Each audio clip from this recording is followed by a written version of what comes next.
So some women are thrilled about a curved penis. They say it hits the right spot. But I mean, I don't know, a curved penis actually a normal thing? Should men worry? Is that okay?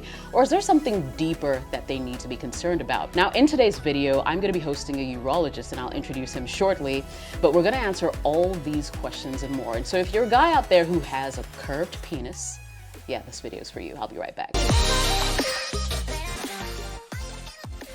Welcome back. My name is Jessica, and you're, of course, welcome to my channel every single time. Today, my guest is Dr. Premal Patel. Is that how you pronounce your name? Yep. Okay, I got it right on the first try. Thank you so much for joining me. I truly appreciate your time. Yeah, thanks for the opportunity. I really appreciate it. Okay, so let's have a chat about the curved penis. It looks like it's a thing that a lot of men, seem to have, or at least the few that I know about. And I know it's connected to a condition called, well, in some cases, I guess, connected to a condition called is it Peyronie's disease? Yeah, Peyronie's disease, absolutely. Please tell me a little bit about that. What is it? Yeah, 100%. So just as you kind of mentioned, like in terms of the curved penis, like people may say, oh, it's curved in all the right ways. But, when we think about penile curvature, there's kind of two categories. There's Peyronie's disease, where people acquire it, where it's developed over time. And then there's something called Cordy, which is something that you're born with that you may not notice, obviously, until you start having erections. So typically these patients are going to be younger, probably in their teens, and they may not even notice that it's an issue.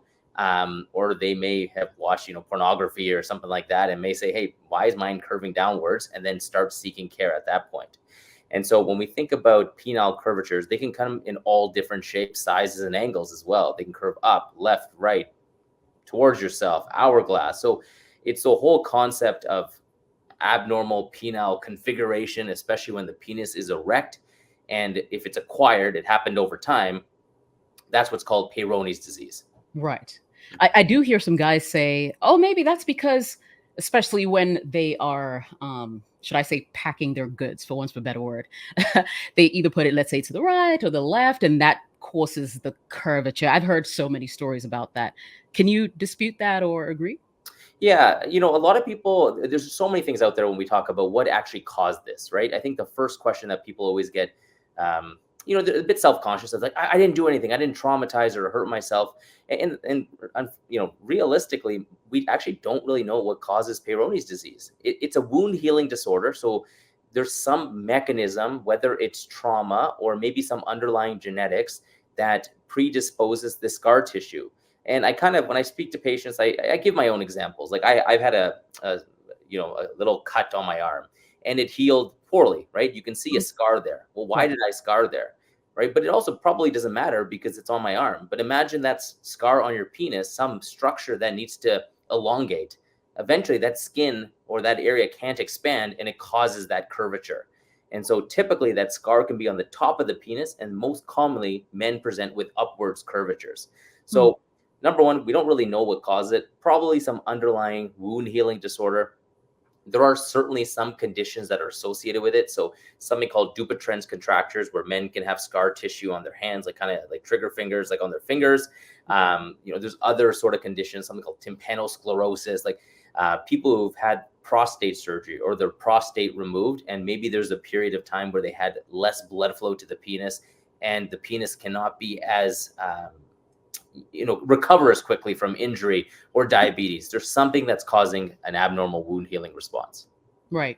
Are there any known risk factors?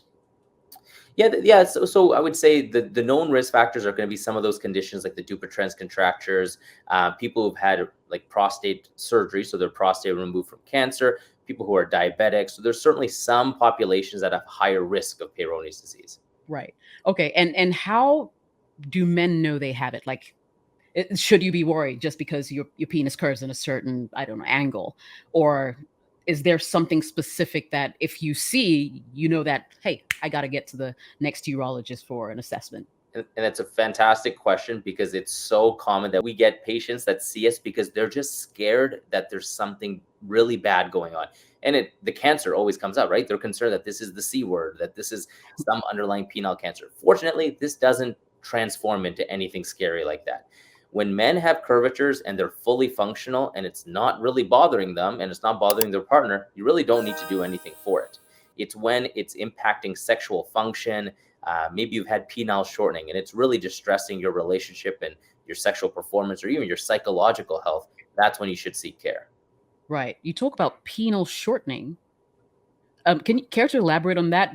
What exactly happens? Your Yeah, penis literally becomes shorter than it was? absolutely. So what Hmm. happens is that scar really doesn't expand the penis, and then your penis can actually shrink considerably. And that's probably of the most distressing symptoms that patients with Peyronie's disease develop. That's the one. And this is a conversation I was having with a few male friends of mine.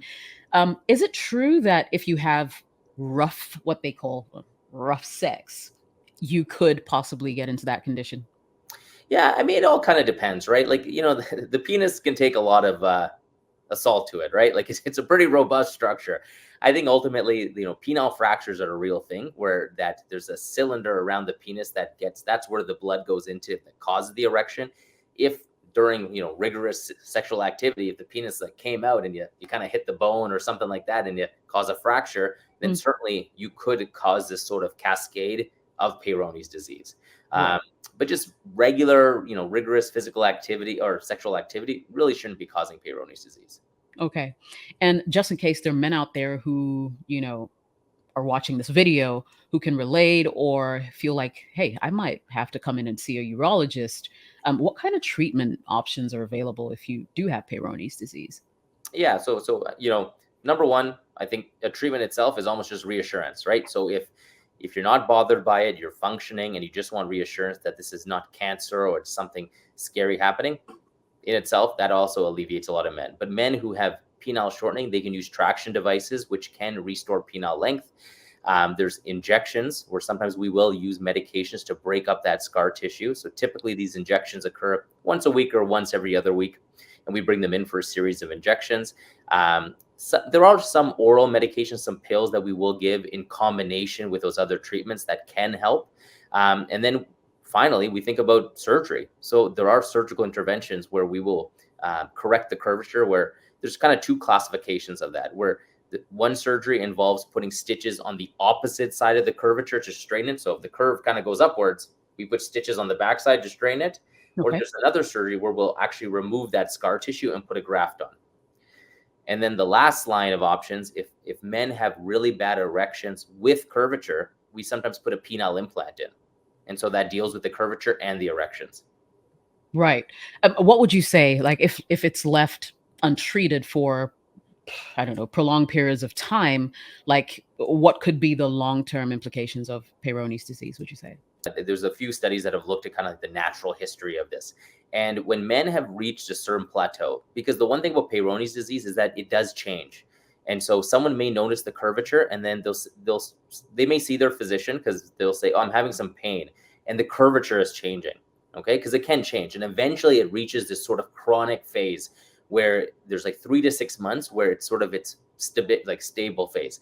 At that point, it often doesn't get worse. Most men tend to stay the same. Mm, So there is some very common question that I get is that if I don't do anything right now, will it get worse? If you've reached that stable phase, doesn't always get worse after that. what would be the best way to manage the pain that comes with a condition in case there are people who are watching who have that? Yeah, and that again, that one can be probably, if the shortening is a really distressing one, but the pain as well. So number one, when it comes to like guidelines, sort of that we think about, just anti-inflammatory. So Advil, sort of a recommended guideline. Injection medication. So there are some injections that we can inject directly into that scar to help with the pain. And then there's even shockwave treatment. So shockwave treatments are when it's kind of growing sort of era of this shockwave treatment for erectile dysfunction. But Okay. when men have Peyronie's associated pain, shockwave treatment has been shown to be helpful. The one caveat to all this is that in over 90% of men, the pain does go away. So it doesn't tend to be chronic or persistent. It's super rare to have it long term. I've only seen one or two people in my career where they've had this long standing pain. Most people it goes away. Okay. Well, good to know. So my final question, I guess, is should men be worried if they have a curved penis? If they like this may be the first time they're hearing about it, Peyronie's disease, that is, if you have a curved penis, should you be worried? Yeah, and I don't think you should be worried. I think the one thing that men need to know is that it's so common. It is so common to have penile curvatures. There's a lot of great treatment options that most men come in thinking that there's no options available to them, that there's nothing they can do, that they're alone. So I think it's just breaking that stigma and realizing you're, number one, you're not alone. Number two, there's a lot of great treatment options. And number three, no one's going to think this is from some rigorous sexual escapade. I think that's where everyone always thinks that I'm going to be judged by the doctor. That's not the Right. case. Most Right. times this happens when we don't even know why.